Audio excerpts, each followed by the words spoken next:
Welcome to the world of herbs. Herbs are safer than most people realize. The use of plants for healing goes back to ancient times. Did you know that the oldest written herbals are over 500 years old? The safety of herbal medicine has been proven by centuries of use. One of the most fascinating facts about herbs is that societies on opposite sides of the globe have found similar uses for the same herbs. That's more than just a coincidence. And it's clear evidence that proves that the herbs work. Plants are resources that are available to everyone, they're easy to use, and they're safe. Herbal medicine has an outstanding safety record, including thousands of years of safe use in multiple herbal traditions all over the globe. Herbs are widely available and at your fingertips. One of the best parts of herbal medicine is that some of the most powerful herbs are already right in your kitchen cupboard. Throughout history, many culinary herbs were used for the preservation of foods. The herbal constituents that preserve food are the same antioxidants that benefit your health and prevent aging. There's a huge amount of scientific literature that details the high costs of healthcare, medication side effects, and stress-related illnesses. Herbal remedies can be utilized to address all of these issues and more, and you probably already have the herbs you need in your kitchen. Let's look at an example of how a simple intervention with herbs has far-reaching impacts. If you're regularly including the right herbs in your diet, you'll help build up a strong, healthy immune system that will ward off illness, making the likelihood that you'll need any specific herbal remedies much smaller.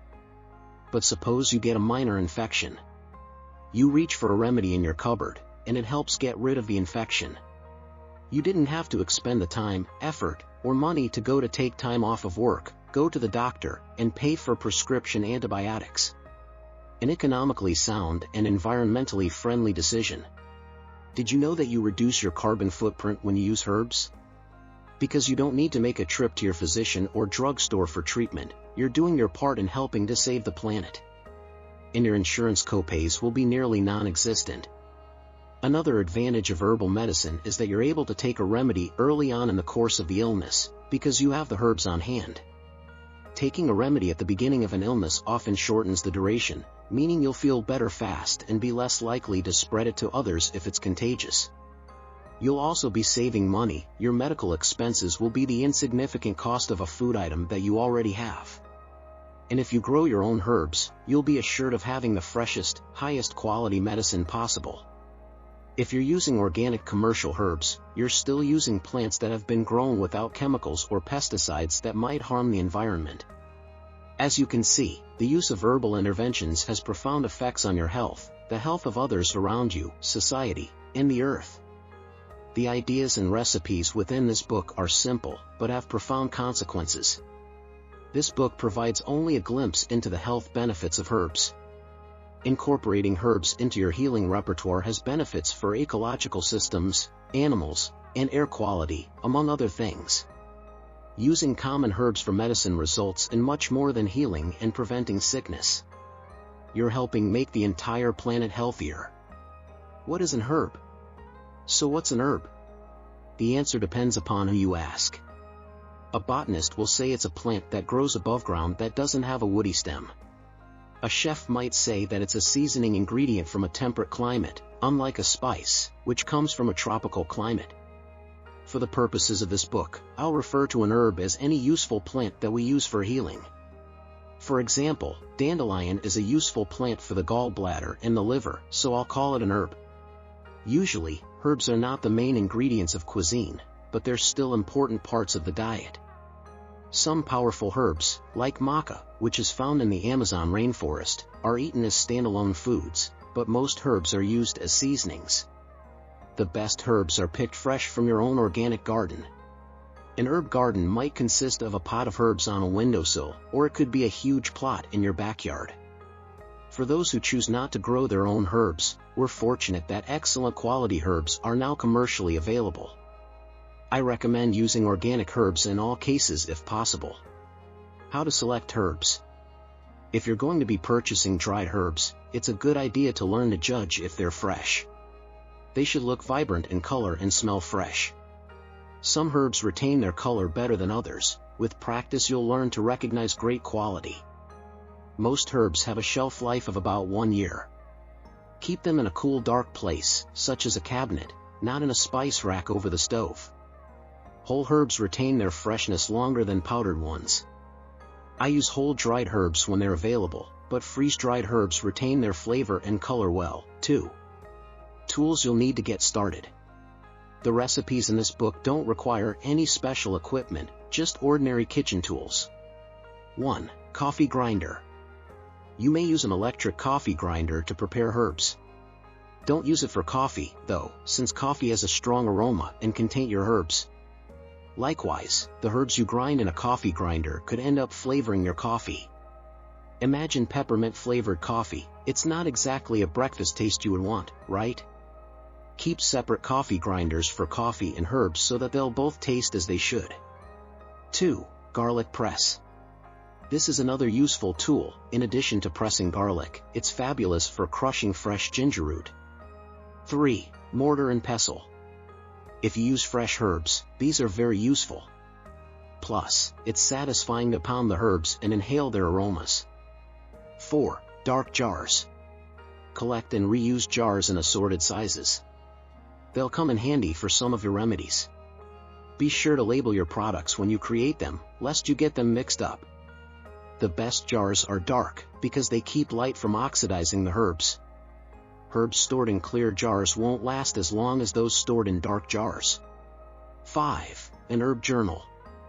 Keep a small notebook in your kitchen for detailing the herbs and herbal mixtures that you try. When you find one that's really successful, make a note of it so you can go back and find it when you need it again. How herbs are consumed. Herbs may be consumed in a variety of ways, including as pills, capsules, liquids, and syrups. Many other forms are available as well. Sometimes the method of administration is just as important as the effects that come from the plant. For example, suppose you had a harried day rushing around, doing too many tasks at once. The best medicine in this example might be a relaxing herbal blend. It could be administered as a tablet or capsule, but it would be better to consume it as a tea, sitting in a comfy chair with your feet up. The standard infusion. Something that you'll see fairly often in this book is the phrase standard infusion. To make a standard infusion, simply pour 1 cup boiling water over 1 teaspoon of dried herbs or 1 tablespoon of fresh herbs. Just increase the amount of herbs and water proportionally if you want a larger batch. Cover and let sit for 20 minutes. After the 20 minutes is over, strain the herbs out and drink the resulting tea. That's it. Making an herbal decoction. A decoction is similar to a tea, except that it's simmered slowly in a pot for at least 20 minutes. This makes the herb more potent. Usually the root parts of the plants are decocted, as it takes time to extract all of the goodness out of them. The decoction recipe that follows is considered a decoction infusion, which is used to make a tea out of roots, seeds, and berries. To make a standard decoction, just simmer 1 teaspoon of dried herbs or 1 tablespoon of fresh herbs in 1 cup of water for 20 minutes. You can also make it stronger by adding more herbs. You might find that making up to a quart or 2 at a time is easier than a single cup. How herbs heal you. Herbs heal in many ways. Their aromas are healing. The beauty of the plants is comforting and sometimes breathtaking. Herbal medicine is best taken with awareness of the herbs themselves. While some herbs work very quickly, many herbal medicines take time to work. Rather than suppressing a symptom, they work by strengthening the body. Herbal medicine can sometimes take longer than conventional remedies to work, however, they provide long-lasting benefits that conventional preparations do not. One of the most common ways that people use herbs is in an infusion, as described above. Infusions are made with flowers, stems, and leaves. There are a variety of tea strainers on the market that you can use for this purpose. You may also purchase a tea ball to put the herbs in or make your own tea bags with self-closing commercial bags. Another alternative is to put the herbs in a coffee filter and tie with string to make little tea bags. After making an infusion, you'll have some soaked herbs left over. I strongly recommend using the spent herbs for compost. By returning the used herbs to the earth, you're nourishing it as it nourishes you. Herbs are an excellent addition to compost piles, as they contain minerals, And many herbs also help to activate your compost pile to decompose hotter and faster. In next video section, we will talk about how herbs are strengthen body systems. Thanks for watching. If you like this video, please click to subscribe. Your support is my greatest motivation for creation.